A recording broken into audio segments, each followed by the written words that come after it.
Mr. Speaker, it seems like side-opening government doesn't seem to understand the mission of the day. They think that interstellar space exploration is something that's very easy and can take very little time and research.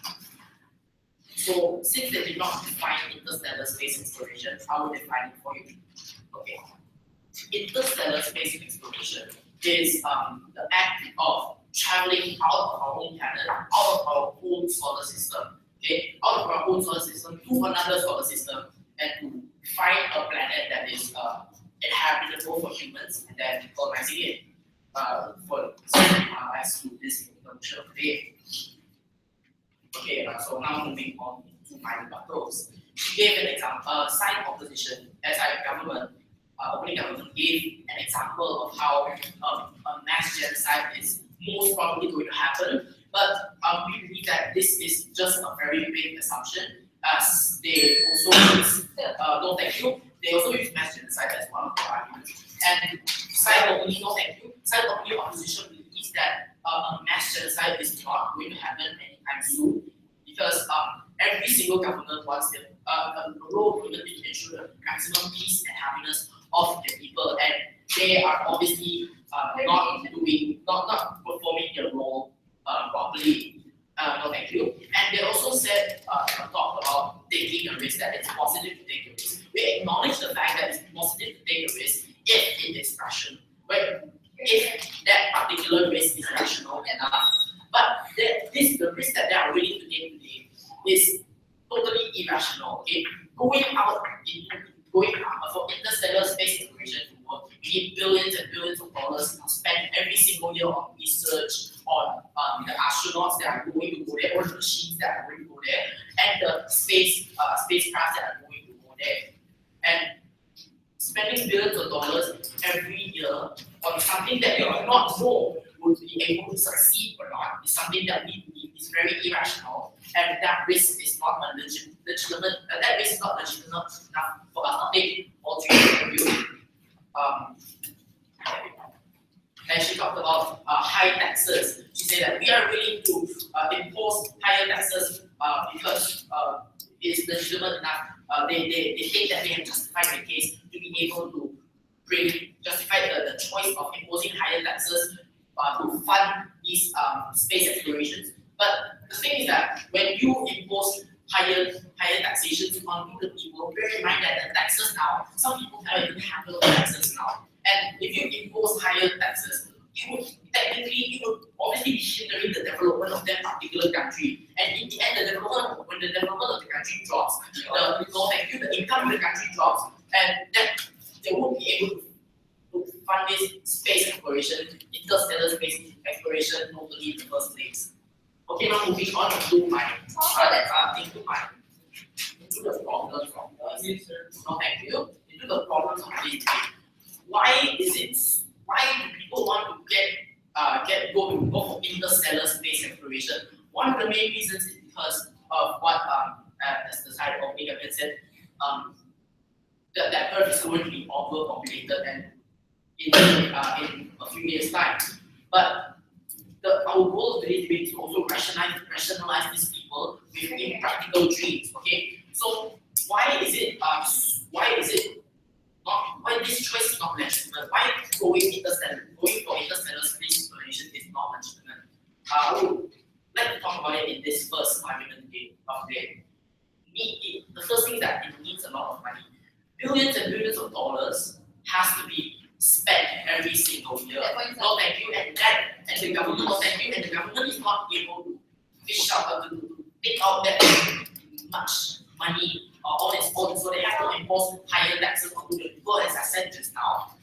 It would hinder the development, and in the end, there will be a lot of the development rate of the country will drop, unemployment rates will increase, and then only a small amount of that high taxes will be able to be collected, and will not even be able to contribute towards the space exploration thing. And the thing now is that why is it so impractical to be able to go to interstellar? It's because no thank you. It's because we do not have that technology in status quo. Okay?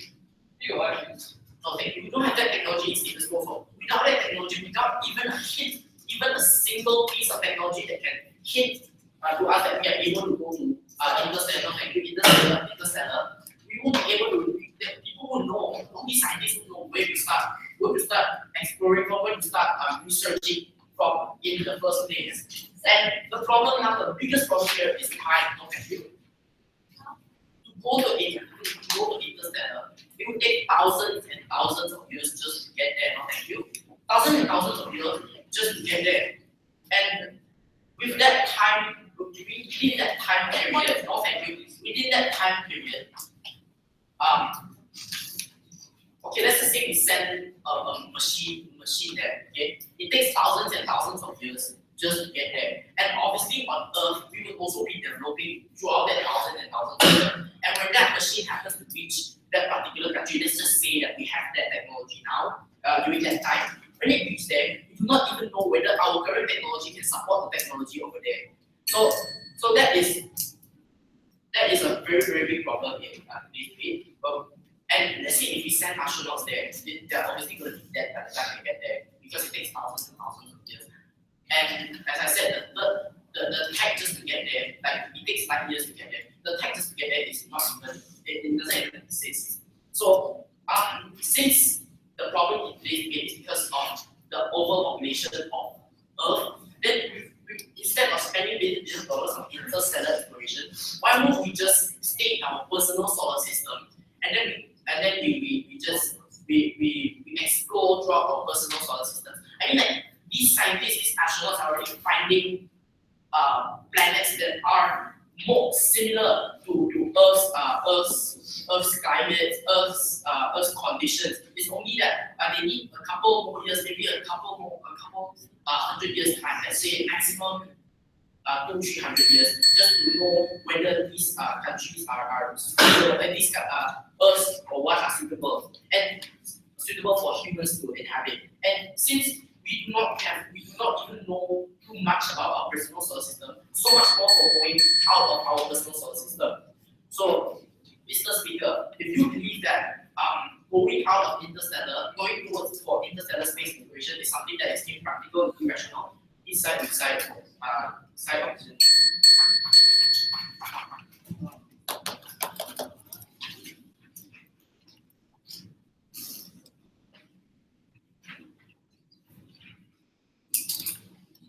All right, thank you, Deputy.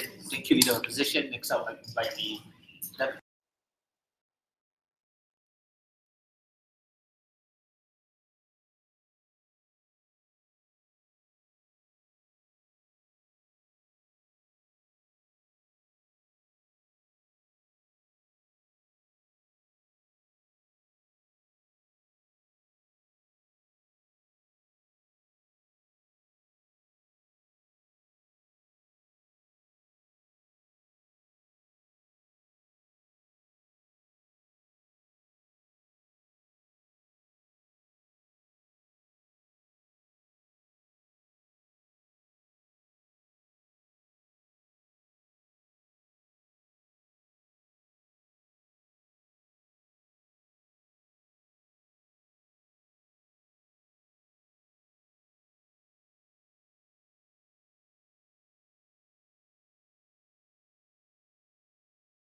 thank you, the position. To end the opening of today's debate, I'll invite the Deputy. Thank you, Deputy Prime Minister. Next, I'd like to invite the Deputy Leader of Opposition, Kelvin.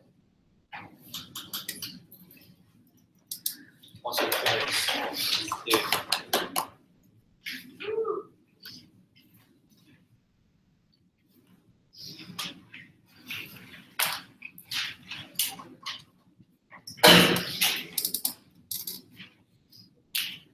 if I were a low-income family, right, and the government is spending billions of dollars, billions of ringgits trying to fund these interstellar space exploration just to find another solar system to live in for the sake of humanity, for the sake of human survival.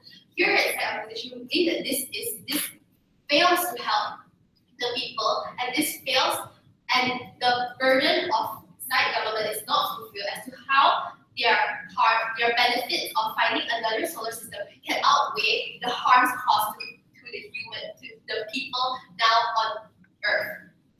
Mr. Speaker, I would like to start with my rebuttals. Side government came up to say how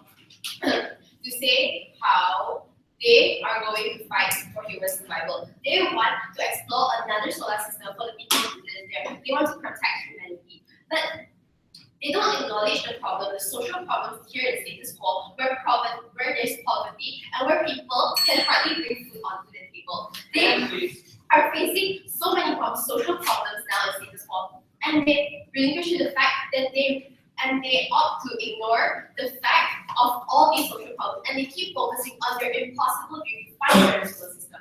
We acknowledge the fact that they have this dream, and we acknowledge that they want to solve the overpopulation problem, but we believe that this is not the right and practical way to save humanity. The Earth is already that big, the solar system is already that big. They can continue to research, and the funds used would not be that expensive, but that is not the case right now. Because you want to go interstellar, and this is going to cost even more, right?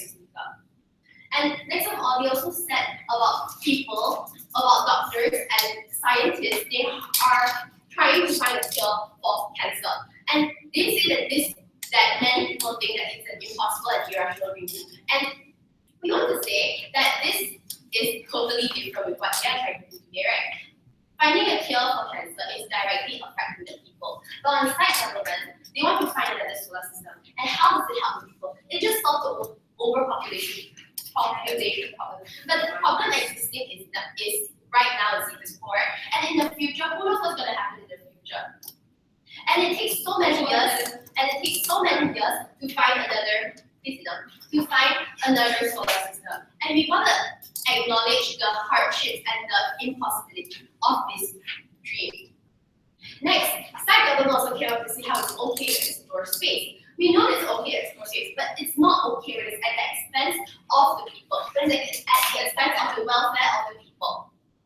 They also said how the countries don't want to give up their economy for this dream because they know that it's impractical, right? When you have people dying on the streets, your main mission right now is to not find another solar system for people to live in, to reduce the overpopulation problem. But it's to save these people on the street, it's to provide for them, it's to stop poverty instead of promoting it, and instead of enforcing more taxes on the people for you to find another solar system, right?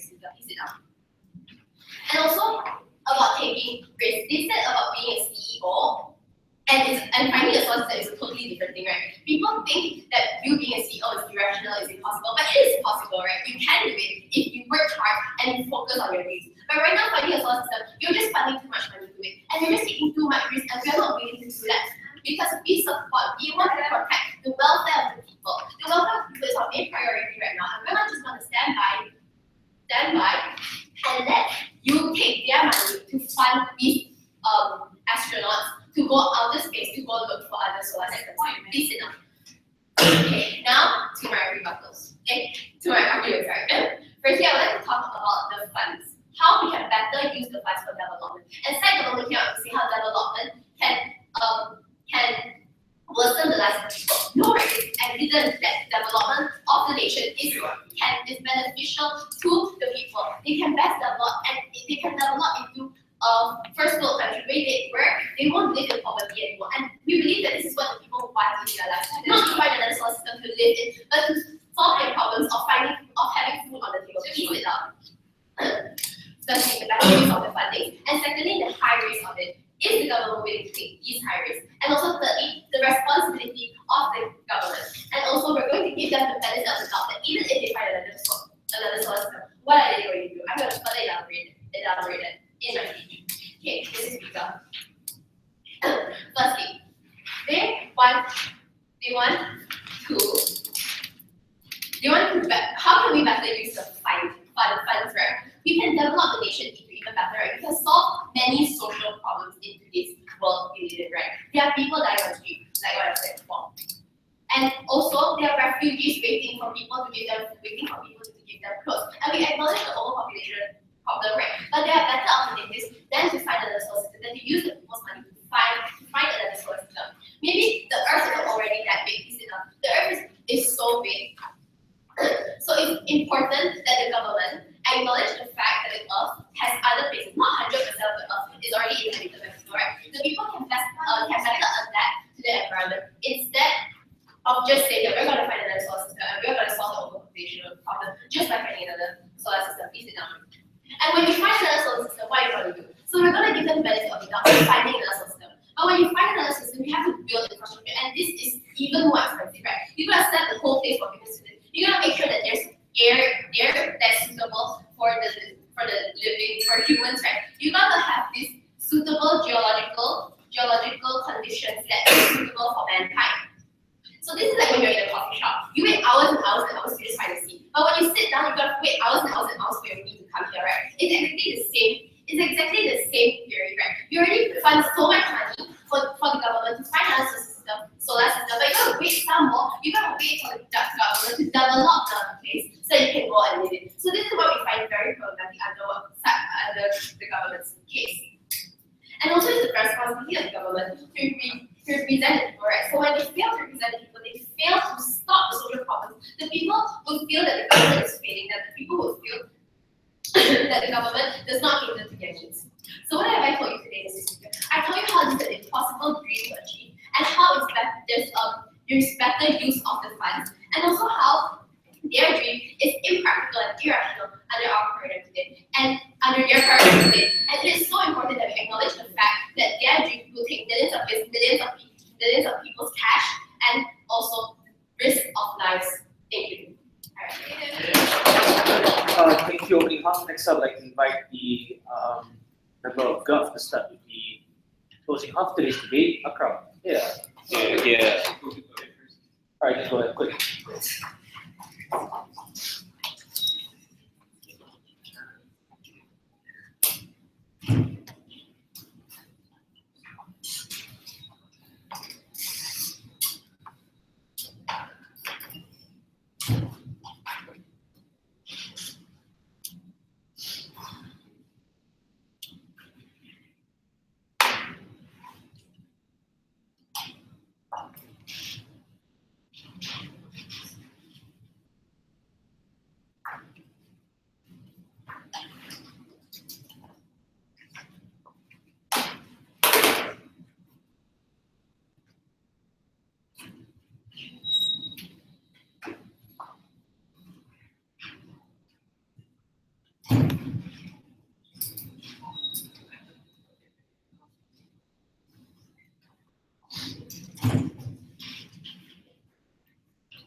First things first, Mr. Speaker, this debate does not require us to debate the practicality of this motion at all.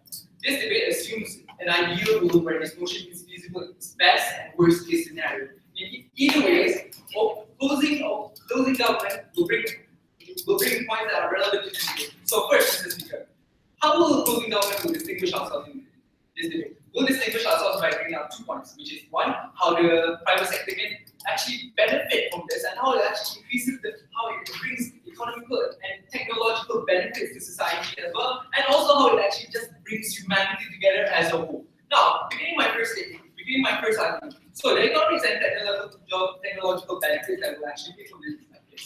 The technology that we need to develop to do such an undertaking, such as space exploration, is already something that we have developed for a long time, as my Prime Minister has explained. But for that to happen, there needs to be time, and the technology that will actually develop will actually be better for us, because as we know, examples such as NASA, and technology that NASA develops for space exploration also can be applied towards planet side technologies, which means that anything that we might get, any kind of technology that we develop from space exploration can instead be used on Earth and actually be beneficial. And that's something that we won't get under the opposition paradigm, where they just say, no, we don't want to do this, we can wait for something else. So under our paradigm, we will actually get more technological development that will actually help society in general, and also that also might bring us to a step closer to a post-scarcity society. Now, going on to my second point, which is this, how we will bring an economic benefit. So when it comes to doing such an undertaking, we will be needing all kinds of people such as doctors, engineers, scientists, all of them. We will need all of them, and we need to put their effort inside our own organization. And how we can do this is by giving incentives such as space exploration. We'll be giving these people an incentive to come and work and take those jobs. And actually it creates an economic benefit as well, because as we know, for example, during the Cold War, the US and the USSR were going against each other to go to the moon first. And how did they do? And during that time, America and the USSR had the biggest amount of economic growth at the time. So as we can see, for an example from that, what you find is that when there is a will to go to do space exploration, what happens is that both any country will gain an economic benefit towards it. And going on, we also have like visionaries such as Elon Musk, which the opposition side has completely forgotten to mention or do not even know he exists. Now, what I would like to tell you is Elon Musk. Elon Musk is the CEO of the company called SpaceX, and he develops space technology for the private sector. And from that, we can already see that there's also a demand from the private sector and from the venture capital sector that they want to go do space exploration as it is. And it's also profitable as it is, because we can, like, for example, we can do from this undertaking, we can get technology to do something such as asteroid mining, which can unlock trillions and trillions of minerals that you can mine from asteroids themselves. And even if the government won't do it, the private sector, such as people like Elon Musk, they will be able to do it in time. But even though it will take a long time, it will be damn worth it when we actually get to it. So yes, thank you. Yes, we will acknowledge the fact that even if Elon Musk wanted to conduct this interstellar space exploration, he would need the private sector, but he also needs the help of no, he doesn't need the help. He has been creating reusable rockets. So my example I just given has been disproving your stance, because he needs like help from the government. He has been working throughout the entire time of since the creation of the SpaceX company to create a reusable rocket without any help from the government whatsoever. And what has happened? He has like three successful launches outside of Earth. So the private sector can do this, can do space exploration just as well as the government, and actually it already meets the needs of the market, since the market is already giving capital to Elon Musk to actually do space exploration. So under your paradigm, you don't actually encourage any space exploration at all, which can sometimes meet the demands of the market that you don't even know probably exists. Now going on, I will talk about how I just bring humanity together. So in an effort such as this, we're trying to full effort of the entire world. Like for example, yes. Yeah. Isn't it contradictory that they don't need the government's help, and then now you say you need a whole? Well, in the world, we're taking the side of the opening government. Say if the government wants to take in if the entire government of the world wishes to go, then the world will actually support this, because as we can see in the space race, the US and USSR, even when they're actually in states of hostility, when the first man on the moon walked, what happened was that the world watched in amazement as Buzz Aldrin walked on the surface of the moon, and from that we can see that humanity is willing to unite when it comes to grand goals such as this. Now, going on, space exploration by colonizing a different world, we can actually, it's better for humanity as in general, because if we can colonize the world, maybe if this motion passes, what will happen is we can use these planets, to create new societies where we try out different forms of government, we can try out different forms of such as communism, we can create a republic, any kind of government that we want to try. It can be a social experiment that can be done off Earth. And it will be great for humanity, because then it will be creating, no thank you. It will be creating a social experiment that we can use to further modify our own government to create the best government for our own people. So by having these kind of governments, what will happen is that society has been having a hard time finding what kind of government perfectly fits the needs of everybody. So by having these kind of social experiments that can be taken outside of the world, it will be actually be beneficial to humanity as a whole once we find a perfect solution. Now going on, this motion actually just incentivizes humanity to come together. The world, because when humanity comes together for something such as this, they will be more likely to do something that takes an amazing undertaking such as this will require the full effort of humanity, and for that, we believe that because of that, humanity will come together and work towards this goal, and in the end, even if we don't succeed, at least we'll get something such as I said, the economic and technological benefits that we'll get, and also, even if the government doesn't want to do it, well, we can also rely on the private sector to actually do it themselves. And with that, I end my speech, and I'm proud to propose.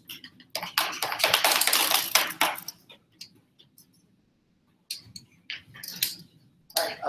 Okay. Thank you, member of government. Next, I'd like to invite the member of opposition.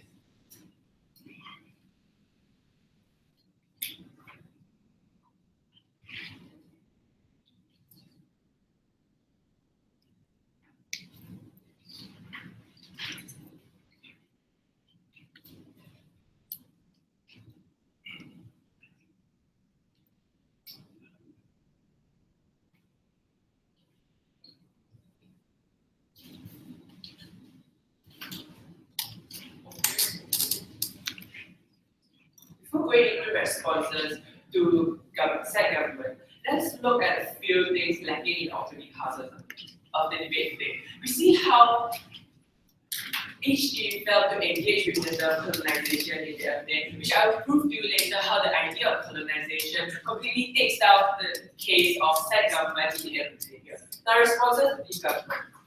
They told you how there is a dynamic for them to choose another place to live. How the harm cost is irreversible? How is it the last resort in order to achieve the survival of humanity? We tell that, and in the end of the day, after their paradigm, their solution of exploring for space exploration still doesn't solve the problem of overpopulation. Why so? They concede to you the fact that it's expensive, how it's not affordable, how it cannot cater the needs in the end of the day. They also told you how it's impossible to move every class of human out from Earth, and then tell you it's practical in the end of the day, which you find very contradicting from themselves from the very first place. Now, second, they told you how they want to improve the quality of life, right? But clearly that is not justifiable because the term colonization itself brings an idea of strong infringing the rights of the weak, which I'll prove to you later how it trumps the rights which they are trying to propose in this sit down. So moving on to the overpopulation, we don't think that space exploration is the best alternative to solve the problem in the end of the day. Instead, we think that policies that incentivize people to have less kids is going to work better than what they are trying to propose.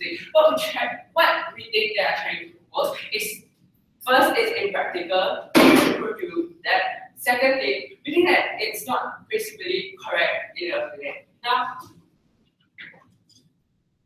before moving into arguments, a few characterizations we need to understand here. So we have to understand that it's a sense of urgency, make a decision because why? We concede to the fact that there is a limited resource on space exploration, and what we have to do here is to achieve maximum benefit with a minimum cost, and minimum risk as well. So said opposition here is telling you that space exploration is not an option that we should opt for here today. Now, second, the idea of colonization.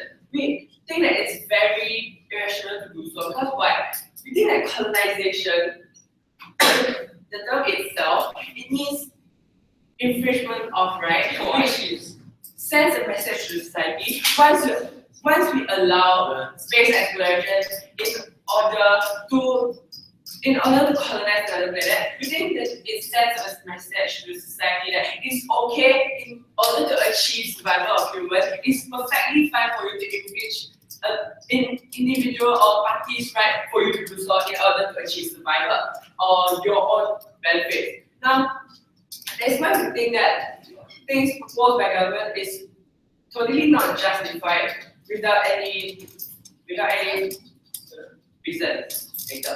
So moving to arguments, first thing to talk to you about is about the idea of colonization. As I talk to you how colonization is sending a negative message to society, how is it impactful that in order to achieve a particular aim, it's okay for you to infringe others' rights. We believe that it hinders social progression by telling people that it's okay for you to do so, to do something that harms others, to do something that weakens others' position in order for you to live right. And then I also talk to you about how they are going to do social experiments in other planets. We do not think that is what we should.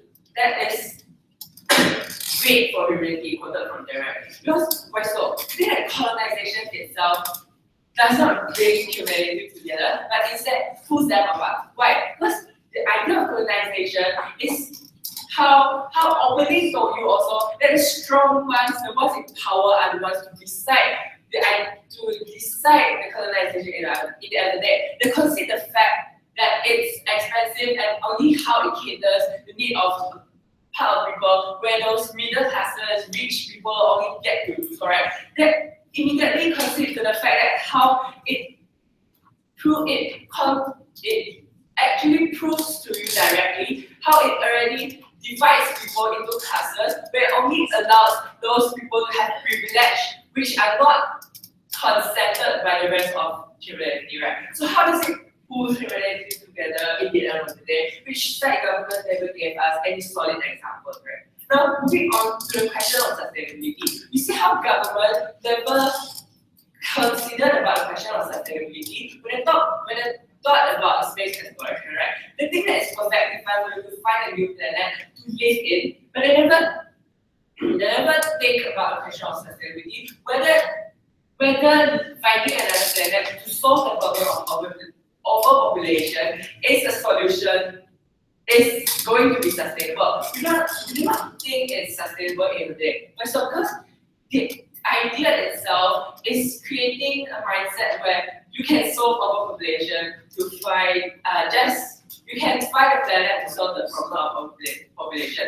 We think that is not sustainable because first, we talked to you about that in practicality. Second, we told you how it's not morally right. Thirdly, our stance here is we want to achieve sustainability in the end of the day, but in the same way with a minimum cost available, as I talked to you earlier.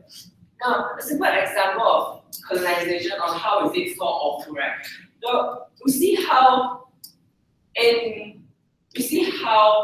Asian countries has been colonized for Western countries, but Western countries in power, but Western countries exploit resources from these weaker countries which has no power, no political position. We think that it's very unfair for them to do so. We think the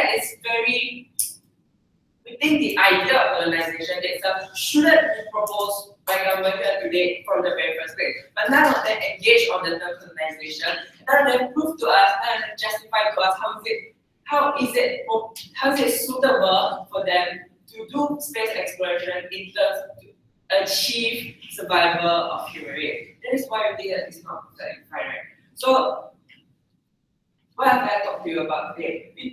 the trade-off that opposition is trying to do here is we even if government gives short-term benefits when how they solve the problem of overpopulation, right? Even if there is such benefits, we opposition know that it's not possible. It's not worth so because we avoid the risk that they are taking right now. We can do so much better what they are trying to propose here. They themselves already concede to you the fact that it doesn't create access to every level of people in society, which we opposition think that we will not support space exploration for interplanetary colonization. Thank you. Right, for the final speaker of government, I invite Chelsea.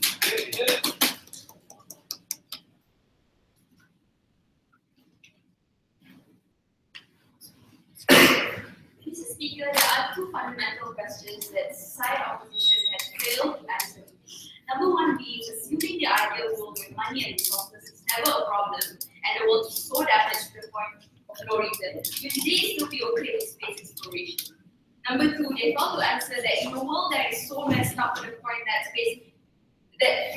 mitigation will not hold any more gravity to the situation, why won't we take the chance to explore solutions that will actually solve all these problems and all the existing problems that is already existing in the world? Absolutely. And we feel that these two fundamental questions are very important to debate. We felt that from opening opposition, closing opposition, they still fail to answer both questions.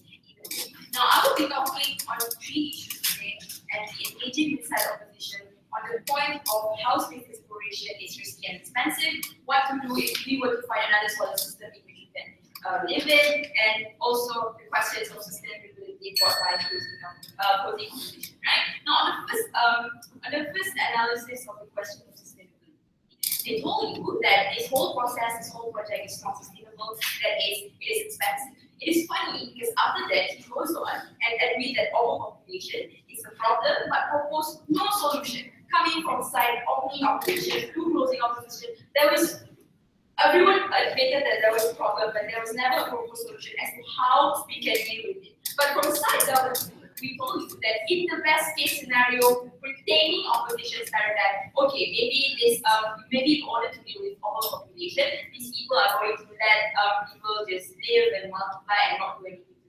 But assuming the worst case scenario in their paradigm as proposed by side opening government, they say that this could be a gateway to more radical policies such as mass genocide, such as ethnic cleansing, and we think that this is very harmful, therefore we need to explore space and find a new planet to live in altogether. On the second issue, on how space exploration is risky and expensive, they told you that government shouldn't fund something that is risky, the government shouldn't fund something that is categorized to be in the state of the unknown, right? But let me tell you this. The world is messed up as it is. Other than climate change, other than overpopulation, we have other problems too. And side opposition concede to that. They told you that we are facing poverty. We have problems such as world hunger, we have problems such as war, such as climate change. Okay, side government is going to engage them by saying that let's take a look at the reason why these problems occur in the first place, right? On the first level, why poverty and world hunger happen? Could be for various reasons. Number one could be geopolitical reasons, could be due to geographical reasons, could be due to climate reasons, due to war, due to lack of infrastructure. And for example, there is also a prediction done by scientists that the refugee crisis will be magnified due to the rise in the Earth's temperature, due to the rise in the sea level. So what can we conclude? We conclude that the problem in the Earth is not contingent on the problem of overpopulation and only climate change. There are other problems that exist as a spectrum on Earth too. And we say that by exploring space and finding a new place to live in, we will settle all these problems all together absolutely. And we think that even with mitigation, the world is already as messed up as it is. And therefore, this is a trade-off that the government is willing to take. Because we want to ensure, number one, to provide solutions to all the problems on Earth. We want to ensure survivability for humanity, and number three, we think that this is good for humanity, right? We are at that point where even effort to minimize and mitigate all these problems, all these damages, not hold water to the current situation because we are fucked. Alright, on the level of how it will bring humanity we have the International Space Treaty that stated, well, that stated the space do not belong to anyone. Therefore, any effort to colonize a certain particular planet will have to be a collective effort between several different nations.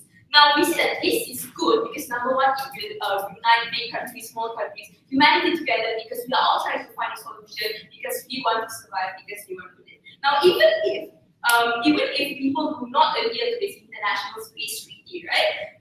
History shows that when Russia pioneered space exploration so many years ago, other nations were pressured into exploring space as well. And we see that this is good in the sense that when one nation actually pioneered the process of space exploration to find solutions to this problem, to ensure that humankind survive, other nations will also be pressured to find solutions to this problem. Either way, in worst case, in the government worst and best case scenario, this point still stands. Before I move on to the last issue, yes, define colonization.